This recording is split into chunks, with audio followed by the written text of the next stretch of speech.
Y'all are having a great day today. So today we're going to do the scripture reading for today.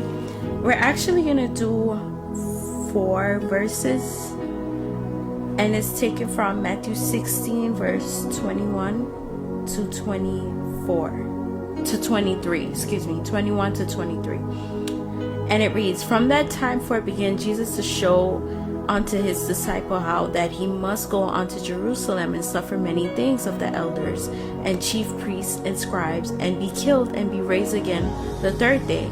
Then Peter took him and began to rebuke him, saying, Be it far from thee, Lord, this shall not be unto thee. But he turned and said unto Peter, Get thee behind me, Satan. Thou art an offense unto me, for thou savorest not the things that be of God, but those that be of men." Okay, let's do a quick breakdown real quick. So what the Bible is basically saying here is, as we read, Jesus told the disciples that he was going to die and rose again on the third day. But then Peter told him, oh no, let that be far from you.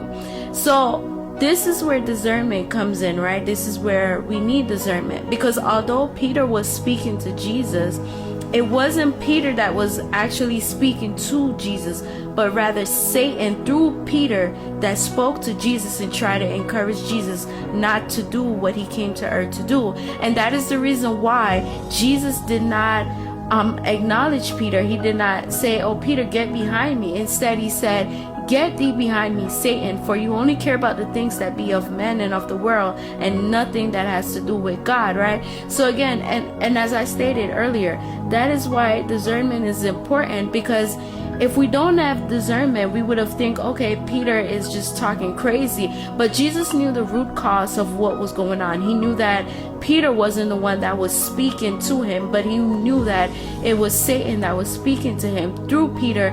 And then he rebuked Satan through Peter, and that was that. After that, that was that. Satan didn't say anything else to Jesus about not dying for us. That was left alone, and went on from there. So I just want to encourage you all to just make sure that when you pray that you ask God for discernment, so that you're able to discern between good and evil, right and wrong, and so you will know when the enemy is speaking and when it's not meant. And also the Bible said we wrestle not against flesh and blood, but against principalities and power and spiritual wickedness in high places. And that is why it is important that when we are under attack and when the enemy trying to attack us, we do not see the person but instead we see the Satan that is operating through the person. I hope you all have a